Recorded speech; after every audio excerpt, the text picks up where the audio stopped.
the recording. There we go. It says recording. Okay. You guys, let me get the button going, and then I'm going to say on your marks. Come on, come on, come on, come on, Facebook. Come on, Facebook. The funny part Don, is we are going to be live. now. Now.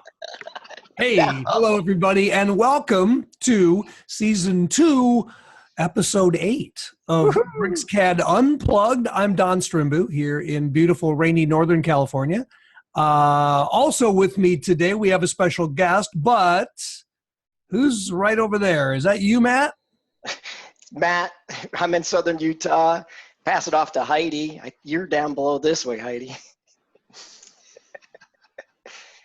Heidi, you lost your mic. You're on mute, Heidi. Oh no. Oh no, Heidi. We lost Heidi. Hit your...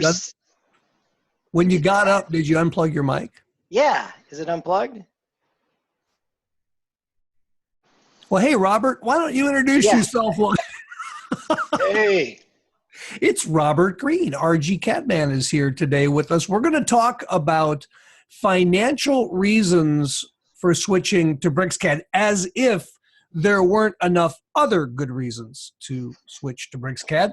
The financial component of switching to BricsCAD is one that you should probably understand, because we offer a lot of the functionality of those other CAD programs for a lot less money, and I don't think anybody out there has more money than they actually need or want.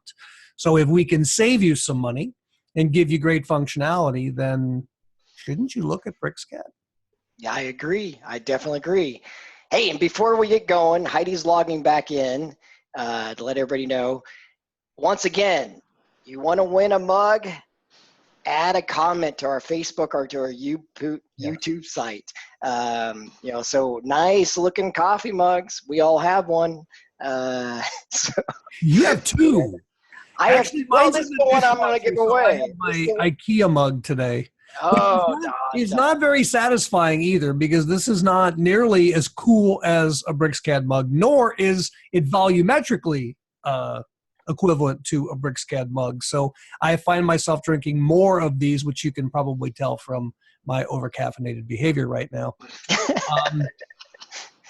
I think we should probably get started, and when Heidi pops back in, we'll get her back in. Yeah. So I think everybody on this call probably knows this guy who's joining us today. Robert's just, one of those, well, I hate to call you a foundation of CAD, because I'll take it.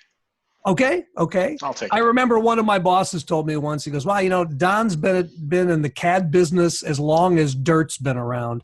And I think that was supposed to be a compliment, but it actually felt, so I'm careful with the foundational things. But the beauty of this is, Robert's been talking to CAD managers globally for 30 years now, and telling the story of what it really means to be an effective CAD manager. And we're really happy to have him here with us today. We're glad to have Robert working with us at Bricsys. I think that this financial story is the foundation for anybody who's thinking about changing CAD platforms. I mean, you may not even be thinking about changing CAD platforms, but what if Heidi, guys. There was a compelling solution? Hey, Heidi's coming back. Let's see if Heidi.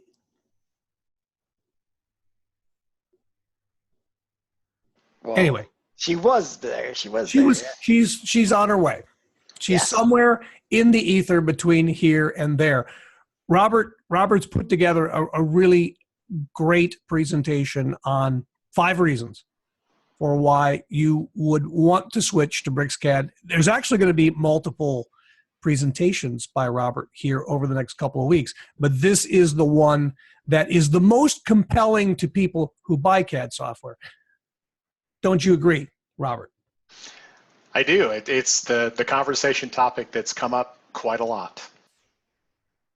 Well, I think probably the thing to do is then in that context, I'll just ask you simply, Robert, why should we switch to BricsCAD? Well, I will tell you that most of my clients and the people that I've been talking to, over the last few years who've become interested in it, it seems like the conversation always starts out on financial terms, which is everybody wants to save money if they can. So they look at the pricing structure for BricsCAD and they say, oh, this looks advantageous. So how could we analyze this and how could we really start to understand it for our company? Which has led to kind of some standard boilerplate type of data collection that I've done, which we can show you and see where that conversation goes. But why don't we just, I guess, probably go ahead and pull up the PowerPoint and share the desktop, and I can start talking through a few of those things. Yeah, can you guys see? Can you see sure yourself? Can you see yourself, Robert? I can see or a better version of myself.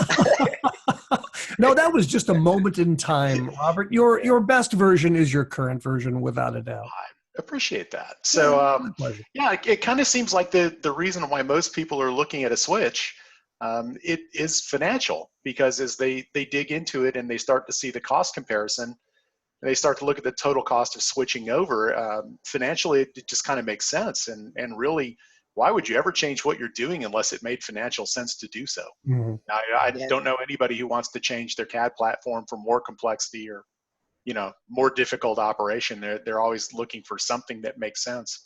Well, well, one thing about that really quick though, I mean, it takes multiple reasons. There have to be multiple reasons for someone to take a business critical system and change it out, right? Agreed. So just lower cost isn't going to do it. There has to be a combination of multiple elements that make it worth the risk. And Right. I think this is one of the key elements that's going to get the attention of someone who's running the business, right? We're talking about saving money, so that Right. gets their attention, and I think that's why this is such a great presentation to start with. Yeah. It kind of what it seems to do in almost every time that I've had the conversation is it tends to go down through these 5 different justifiers, and it always tends to go in the same order, which is kind of surprising. It's not scattershot. It's a fairly disciplined way of looking at it, with the first one really being cost. So if you do a cost comparison, you can start to see the data line up. So what I'd recommend that everybody do is just do what I do, and that's get a spreadsheet open. And whether you're a bar graph person or a pie chart person doesn't really matter. We can go ahead and lay in some data and see how it looks. So I went ahead and prepared a slide for that, which we could look at. And let me. Yeah. Nice transition. Yeah. So what I do is I just take the cost of BricsCAD, which is well understood, and I typically use BricsCAD Pro as my comparison, as my comparison basis, because it does support all the different API and programming and customization, and most of the stuff that other popular CAD platforms do support. And so I just go ahead and lay in the year 1 acquisition cost for that, plus the support. And then I typically do a 3-year comparison, which we can see here on this slide. And I put the additional maintenance support for years 2 and 3 on BricsCAD. And that stacks up to $1,615 US over 3 years to get a seat of BricsCAD in place and keep it up to date. Mm-hmm, mm-hmm. Then what you do is you just look at the comparison of the tool you're presently using. So if it's on a subscription basis annually, you put that in. If it's on metered usage, you would put what your most recent year's metered usage would suggest. But the point is, you put in your cost data that you've experienced at your contract rates, and you then compare that to BricsCAD. Which is what I did here for a client that was looking at a straightforward subscription at suggested retail price for another popular system. And then what you do is you just look at your savings. It's a hop, skip, and a jump over to a return on investment number. Yeah. So this is where it always starts, just raw cost comparison. Every single time it seems like this is where it starts. And yeah, to me that makes it's so simple in what you've done here, Robert, and it's just night and day, just the cost comparison here. Well, I think this idea of going multi-year is really important because it points out the fact that BricsCAD is available as a permanent license, or what we've classically called a perpetual license. Right. Now, engineers on the line will say, well, it's not really perpetual because it doesn't last for infinity. No, it will run as long as your hardware and operating system support it, right? At some point, you're going to have to upgrade. Maybe not. I mean, there are people using BricsCAD V6 and 7 and 8 and 9 today. And if they're happy with that, that's great. But the idea is that even if you stop paying all-in maintenance, you will no longer have access to major releases. But the version of BricsCAD that you purchased will still run on your current hardware. Correct. Which is good. And Heidi, can you hear us? And are you back? I can. Can you hear me okay? Yeah. You sound awesome. Yeah, Indeed. welcome back. Yeah, cool. Well, here, Trials. Robert. Yeah, well, Don, you leaned into it about the low cost of maintenance and stuff. And so, Robert, could you explain this slide? Right. So usually it's not just the cost of acquisition of a piece of software. It's what does it cost to maintain it, or a lot of times you see the term total cost of ownership over some period of years. What's interesting to note here is that BricsCAD has really made their maintenance agreement fairly easy to understand. It's just a low cost for BricsCAD Pro. It's $255 per year. And what that does is it gets you access to whatever the current releases are. And it's a low enough cost point that really, I mean, you're kind of nuts not to do it at some point, because if you did have to go back and upgrade later and pay the difference, you'd probably be paying more than what the subscription or the maintenance agreement would be anyway. And this way, I know that I've always got the current stuff on hand. Now, I may not do it for 3 months, or we may skip an upgrade from time to time depending on business conditions, project load, etc. But at least you've always got access to the most current thing, and it's at a price point that's really pretty palatable. I mean, you can look at, say, a 50-seat installation, and your annualized maintenance is going to be in the range of $10,000, which is really not much. Yeah. For a larger install.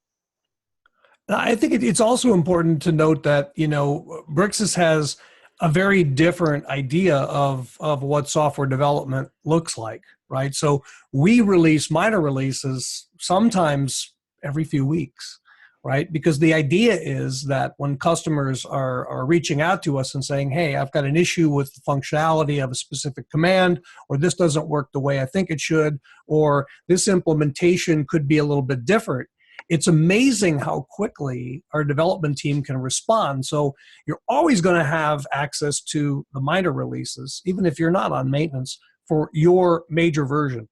But having those major versions available in a way that you can assimilate them and load them and use them as your business schedule permits, that's why the maintenance program is such a great value proposition for our customers.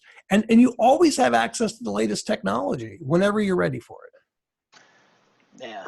And in recent releases, at least the 17, 18, 19 that I've really been working with it, there's stuff in there. The question of where's the beef? The beef is in there because there are new functions coming out. I mean, you can look at things like Blockify and Parameterize and some of the tools that have just come out recently, as opposed to some other 2D centric CAD programs out there on the market that are really pretty stagnant. So if I pay the maintenance, I'm actually getting something. Yeah. Very cool tools. But I do think we need to change where's the beef to where's the tofu, because I'm vegetarian over here. No, it just doesn't roll off the tongue the same. Nice job, Heidi. Yeah. So Robert, yeah, with more options, you decide, dealing with subscription and different licensing and stuff, overall, one thing I don't know if anybody said yet is just with you, if you do BricsCAD's maintenance all in, you do get support, 24-hour support. So you can log in anytime and take advantage of that support, which is really nice compared to some of our other partners. Yeah, and the thing about our support mechanism that really sets us apart is, priority support for all-in maintenance customers.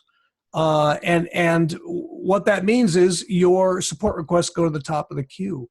And the beauty of that is that our support system is wired into our development platform too. So not only does your support request get dispatched to the proper developer in the organization, but when that support request gets addressed by a build or release, an impending release of BricsCAD, you'll actually get an email notification that points back to that support request and says that it's been addressed in a new release.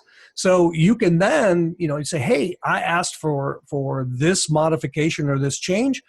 That happened in this release, and now I know I just have to go up and download it and install it, and the thing that I was asking about has been fixed, right? Or modified or enhanced. So that's a pretty cool setup, I think. And it's one that really helps us see where our development efforts should be focused too. And, to really emphasize that point, Don, what I have learned here, in my time with Brixis and BricsCAD, is that even though I have a direct line, and all of us as well, direct line to the developers, sometimes I'll bring something to them and say, oh, I need this fixed or changed or something, and they have me go to the support request. So even though I'm talking to them directly, and I might even be standing at their desk, they still have me go do a support request. So that just shows you that those support requests are really what they're looking at. Excellent. One thing I would mention, Matt, if you could please go back one slide. When I was over at the event in London this past October, I was sitting in on a presentation, and one of the really cool things that got said by Brixis leadership was, we want you to have freedom of choice. And I think that's really worth mentioning here, because a lot of people do want the perpetual license model, where they go ahead and purchase the license and they keep it on maintenance, and they have a relatively static number of CAD users who are using BricsCAD all day, every day. So that's an attractive license model for them. But on the other hand, you may get a project that forces you to staff up for a year and then staff back down. Mm-hmm. And in that case, Brixis will allow you to go ahead and do some sort of a rental agreement, for X number of seats, if it makes sense for you to do so. If you want to have your perpetual licenses where they're in maintenance mode, that's great. If you don't want them in maintenance mode, it's not recommended, but you can. The point is, you can mix and match, right? You can have these as network floating licenses. Basically, you do what makes sense for you, as opposed to, this is the one way we're going to sell you something or rent you something, and you better be happy with that. So it is nice to have the flexibility. Oh yeah.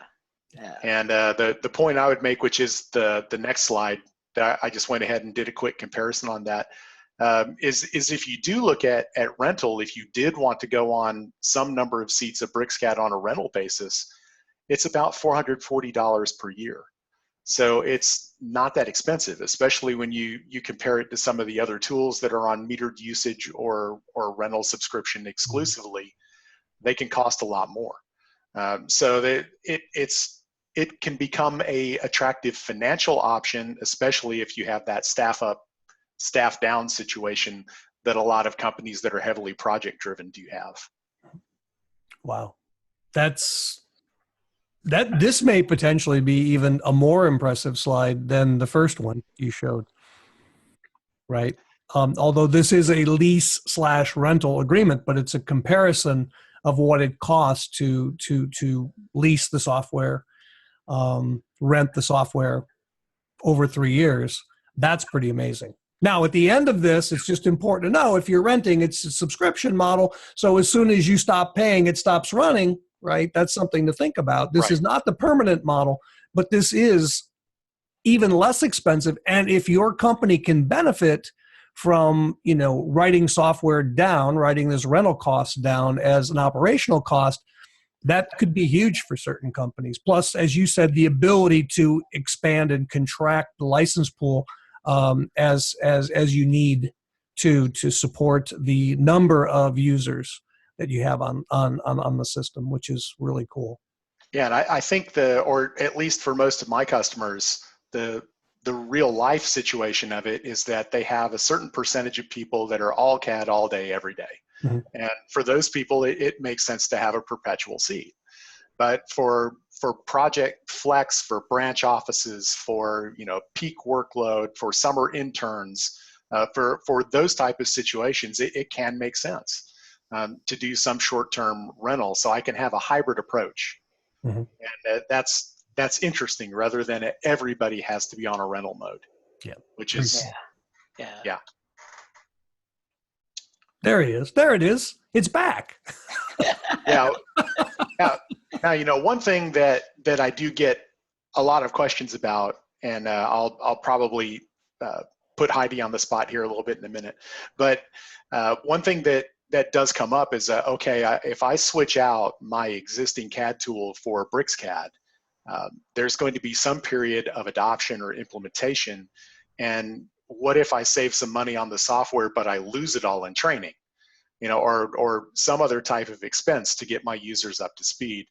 And this is where, if you look really basically, if you're using any kind of commercially popular CAD tool, BricsCAD has an extremely similar interface. It's UI driven. It uses a lot of the same customization technology, Lisp files, things that you would see other programs using as well, palettes, reusable contents, like blocks, meta files. All these things are handled in a very, very similar way, so that implementation goes along pretty quickly. And one of the things I always tell them to do is I say, go look at Heidi's journey, which she's done the work for you, and she can tell you what it's like to get up to speed with BricsCAD. So Heidi, if you get a bunch of hits, I'll credit you, Robert. That's my fault.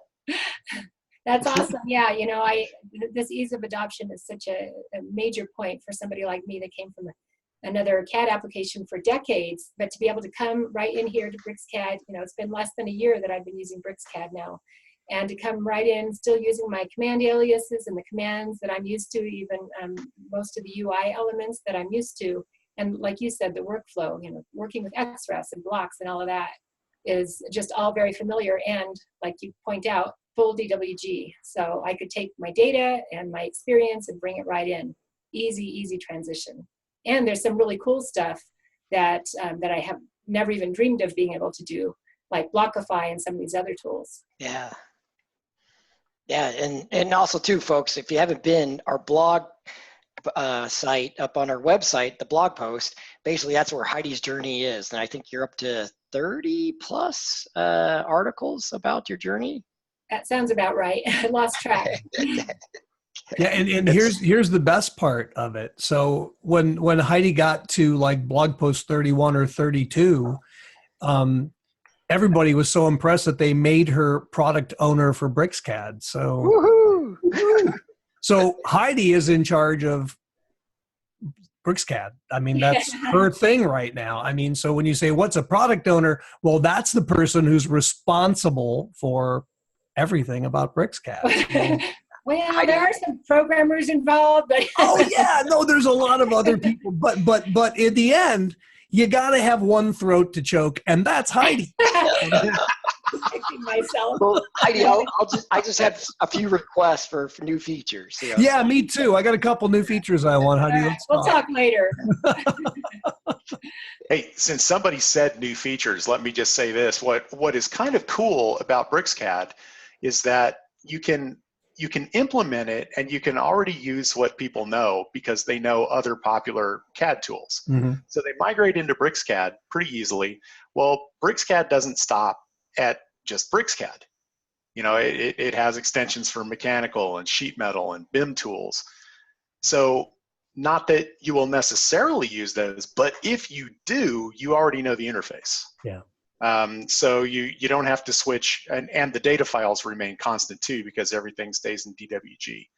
So you could actually make the argument that a forward migration into something like Mechanical Tools or BIM is probably going to be cheaper staying in BricsCAD, than it would be having to hop over to a different product entirely and changing file formats and all the chaos that causes on your shop floor and with your external tools. So yeah, I think that's something really important, Robert. If you think about it, you're in DWG, you're using a workflow you already know. I mean, BricsCAD BIM sits on top of the BricsCAD Platinum Foundation. So all of the tools that you're accustomed to use for, construction documentation and drawing creation and bills of materials, all that stuff is in the product.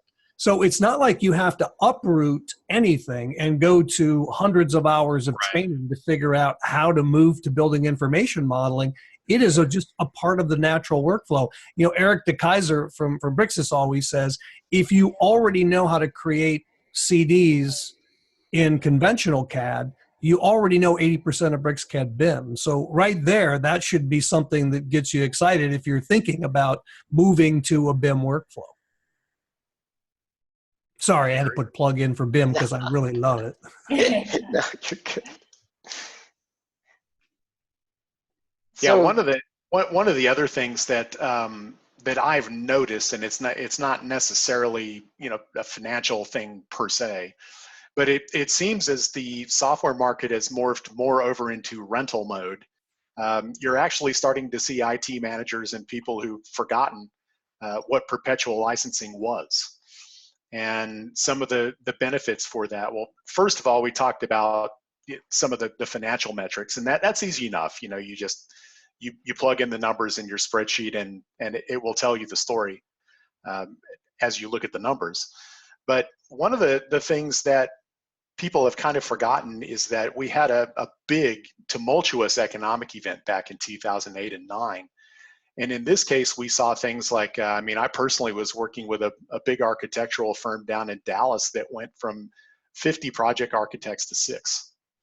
And they had a lot of software that they were sitting on that they purchased and licensed and weren't able to use. But the thing is, at least it kept running while they were spending the next 3 to 4 years to try and dig out and get their business going again. If you're purely in a rental mode of software, then the moment you quit paying, it turns off. And in the case of a severe business slowdown, recession, things like that, that could be a killer for your business. So one of the things about Perpetual is it is kind of your ultimate insurance policy against recession, because it will keep running. Even if you shut off the maintenance, it will keep running. So that's been lost on a lot of people, and now you're having a lot of CAD managers and IT professionals who weren't working in 2008, so that they don't know the story. So I always go back and I talk about the old school as I'm wont to do. So it's always kind of cool to go back and remember that Perpetual continues to work. Yes. Yeah. That's a really good point, Robert. yeah, I agree. So, sum it up. Don, yes, sum it up for all Sum the it up. 5 financial reasons. 5, and again, I think that financial savings alone is not going to convince you or convince your management that you should uproot a mission critical system and just replace it willy-nilly, right? Nobody in their right mind does that. There's an old line that's nobody was ever fired for buying IBM, right? Remember that? Right. And you could change IBM to any other name and it might still work. The idea is that BricsCAD is an alternative platform, and I think all we're asking you to do in this first of 3 sessions is just do the math.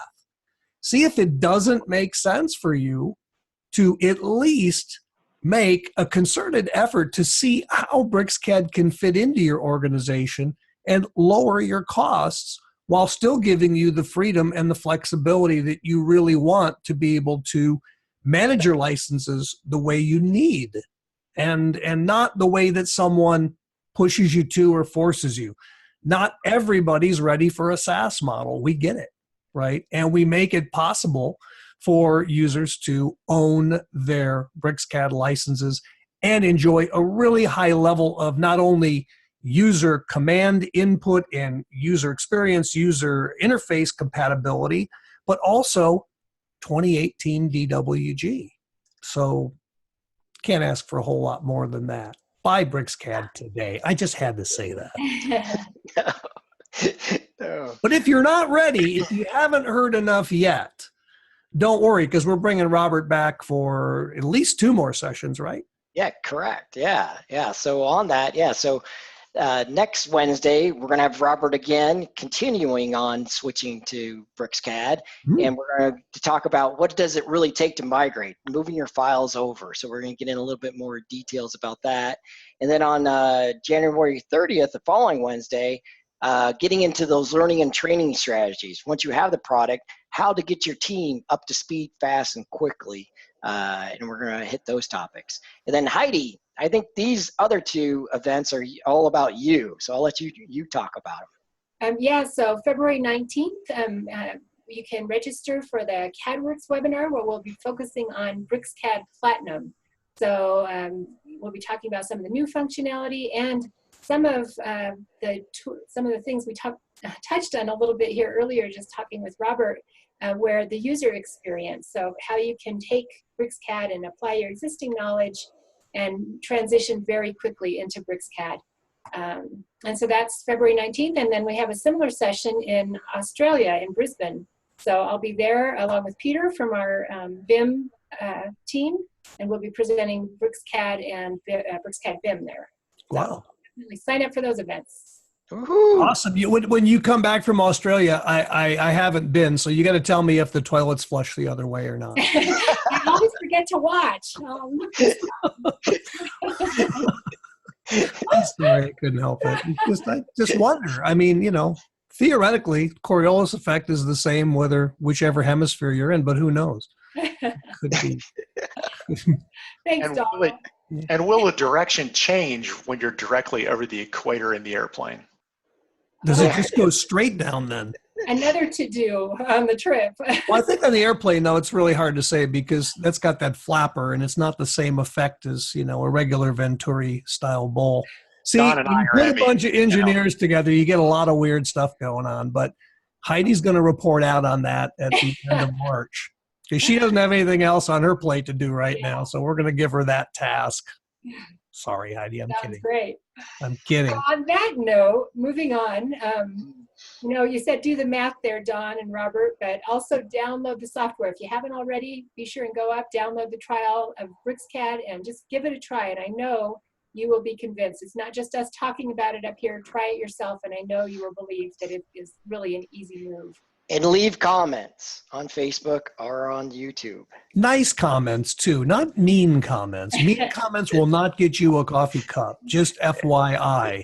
And by the way, for all of the fans of BricsCAD Shape, V19 of Shape is in beta right now. So very soon we'll have a new release of our free 3D solid modeler. So that will be really interesting, too. And we'll be letting everybody know here and via our normal channels. So like us on Facebook, follow us on Twitter, read Rose's blog posts and Robert's and Heidi's and Steve Johnson's and anyone else who happens to stop by and blog and tell people more about what it feels like to be a part of the Bricsys family. And we would love to have you come and join us. Robert, thank you so much for being with us today, and we look forward to hearing from you next week again. And Heidi, glad you made it back. Matt, thanks for putting all this together, guys. It's really fun. Thank you to everybody for your attention and for just letting us blab for 36 minutes of your day. But hopefully you'll enjoy this and you'll want to come to Bricsys.com and download the software. See you guys. Bye-bye. Bye, everybody. Okay, stop Facebook.